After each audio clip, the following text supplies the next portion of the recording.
Now that's a noise which brings back nostalgia. It's the Hurricane.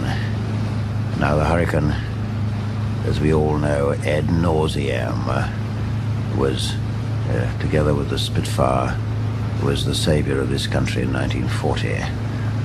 Now, the Hurricane about which we're talking now again had the Merlin engine, the Rolls-Royce Merlin engine. Its maximum speed was 335 miles an hour. It was wonderfully maneuverable, a splendid gun platform. It had 8 machine guns, 4 in each wing, in 2 blocks.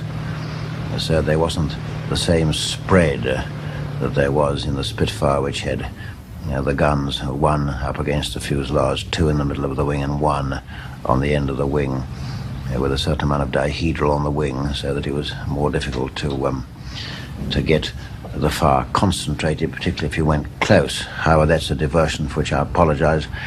But the Hurricane was yet another of the long line of Hawker fighters designed by that genius Sidney Cam.